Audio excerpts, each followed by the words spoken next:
Me voy ya mismo a recibir a Leopoldo Moró, aquí en Desafío 2022. Dale.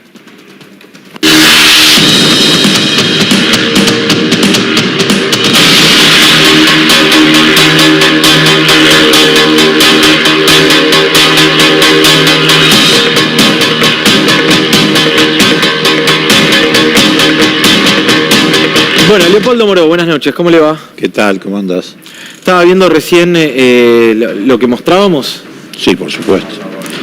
A ver, más allá de los dichos de todos estos personajes, lo que dijeron antes, lo que dijeron después y lo que van a decir mañana, yo creo que hay que sacar conclusiones por lo menos gruesas para que los televidentes y quienes siguen estos programas tengan en claro que estamos frente a una situación excepcional en la vida política de la Argentina.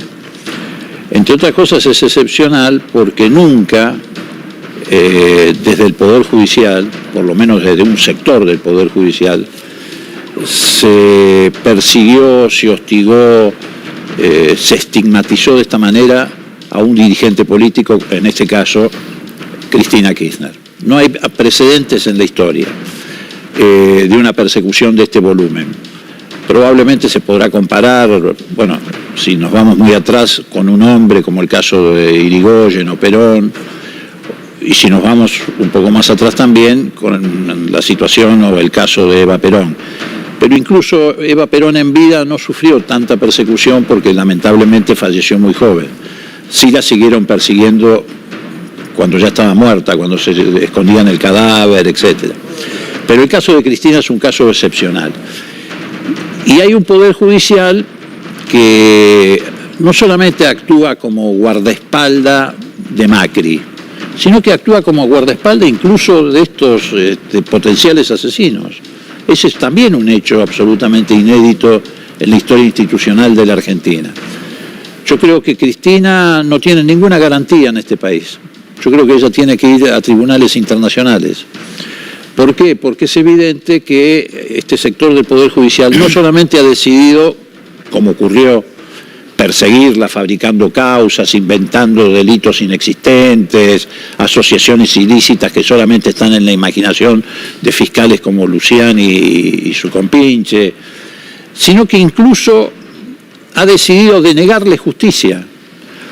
En este caso, en el caso del intento de magnicidio, es muy claro que le están denegando... Denegarle justicia en un episodio de intento de homicidio. Intento de homicidio, le están denegando justicia. Es más, hoy hubo un nuevo episodio que en relación a esto no tiene la misma gravedad, pero que yo no sé si ya lo conoces. ¿Vos recordás cuando aparecieron esos carteles que decían Cristina asesina? Sí, esos 35.000 muertos. Claro, los carteles clandestinos, que se allanaron imprentas, nadie se adjudicaba la autoría, etc. Bueno, eso dio motivo a una causa judicial en la que se constituyó como creyente la propia Cristina.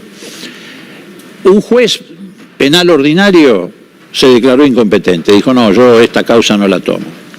Entonces la Cámara resolvió pasársela a un juez federal, como delito federal. El juez federal dijo, no, yo tampoco tomo esta causa. ¿Quién va a decidir ahora la competencia? Y vaya a saber cuándo lo va a decidir la Corte Suprema de Justicia. Este es otro caso claro de denegación de justicia, porque cuando se producen, discúlpame que termine el concepto, cuando se producen este tipo de situaciones en una investigación penal, ¿qué es lo mejor que le puede pasar a los autores del delito? Que pase el tiempo, que las pruebas se vayan borrando, que el tiempo entre que se van pasando la pelota uno a otro y ninguno toma la causa. Prescribe incluso. Claro, además en algunos casos prescriben por la naturaleza del delito y en otros casos te dan tiempo para que borres todas las pruebas. Entonces, Cristina es víctima de persecución y cuando ella es víctima de algún tipo de delito que llega incluso al extremo de intentar matarla, es víctima de la denegatoria de justicia. Y la responsabilidad de esto tiene nombre y apellido y empieza de arriba hacia abajo en la estructura del Poder Judicial, porque lamentablemente está organizado de esa manera monárquica y vertical. Los responsables son, en primer lugar, los 4 miembros de la Corte,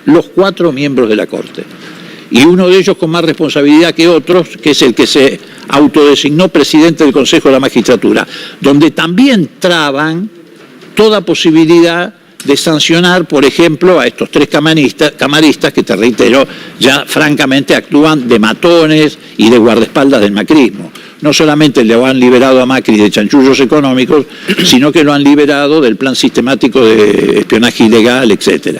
Y así como hoy Martínez de Giorgi le da un cachetazo a la resolución de la Cámara, también hace unos días atrás, por supuesto los grandes medios hegemónicos lo ocultaron, un fiscal, Picardi, le dio un cachetazo a esta misma Cámara en relación al fallo de que decía que el sistema de espionaje era una cuestión de cuentapropistas.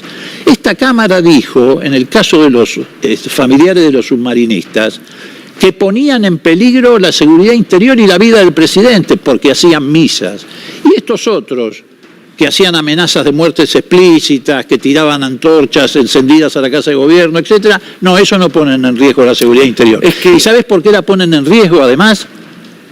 Además, ¿sabés por qué la ponen en riesgo? Porque contaron con la complicidad de la policía de la ciudad, que es otra pista que hay que profundizar, porque toda esta gente que actuó de mayo en adelante como si alguien hubiera apretado un botón en mayo para desatar este caos que llegó al intento de asesinato, esta gente contó con zonas liberadas de la policía de la ciudad, en todos los casos. Hay un audio del propio Morel que dice que cuentan con aval policial. En uno de los dice abiertamente Morel, la policía, nosotros no nos hace nada, está todo bien con la policía. No, ¿esa pista se investigó? No se investigó.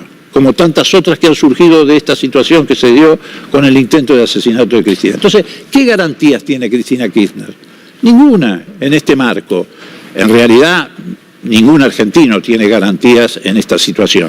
No, y es un proceso de deshumanización muy fuerte, ¿no? Es como si nadie se detuviera por un segundo a pensar qué seguridad puede sentir la vicepresidenta, que es una persona de carne y hueso, frente a la libertad de aquellos que estaban diciendo públicamente que le iban a asesinar o que iban a asesinar a referentes políticos o que se iba a infiltrar en lo de Cristina, en el caso de Morel cantando la marcha peronista, y al quinto día iba a pasar a la historia, que es lo mismo que pasó con Sabac Montiel.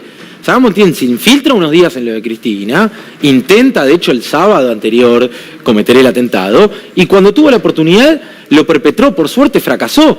Pero digo, uno hasta vio a Brenda Uliarte participando en las manifestaciones de Revolución Federal, ve lo que proponen los integrantes de Revolución Federal y hay un espejo clarísimo con lo que intenta Sabac Montiel. Hay un juez y un fiscal, que son quienes llevan adelante la investigación, que dicen amerita una preventiva porque la posibilidad de un atentado sigue latente y la Cámara, sin ver el procesamiento, decide su libertad. Entonces, ¿qué puede pensar Cristina hoy respecto de su seguridad? Pero no solamente qué puede pensar ella respecto a su seguridad, qué puede pensar cualquier militante político. Porque ella tal vez ahora está un poco más custodiada que lo que estaba en esa oportunidad. Pero ¿cuántos dirigentes políticos, cuántos de nosotros andamos por la calle sin ningún tipo de custodia? A merced de un grupo de esta característica. ¿No es peligroso el mensaje entonces? No, peligroso no, es mucho más que peligroso, es un mensaje cómplice. El que está dando este sector del Poder Judicial, el que está dando esta Cámara, el que está dando la Corte, que no ha sido ni siquiera capaz, por lo menos para guardar las apariencias, de reforzar el personal judicial que interviene en la causa, de suspender el turno del juzgado de la doctora Capuchetti para que investigue, si es que a esta altura tiene intención de investigar algo que está bastante en duda. Esa señal es no solamente una señal de impunidad, sino casi de aval a lo que está ocurriendo. De aquí en más, ellos tienen que tener la conciencia de que asumen la responsabilidad de que renazca en Argentina la violencia política como un sistema.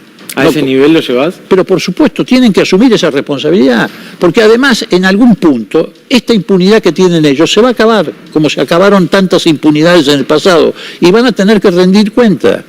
Y sobre todo, te reitero, en el caso de un grupo que a esta altura de la circunstancia está claro que fue financiado, y no con poca plata, que fue instigado con impulsos que venían desde sectores de la política, que cada día aparecen claramente más comprometidos en esto, y que, te reitero, contó durante muchos meses con la complicidad de la policía de la Ciudad de Buenos Aires, que le dio zona liberada para que en esa escalada de violencia llegaran hasta donde llegaron.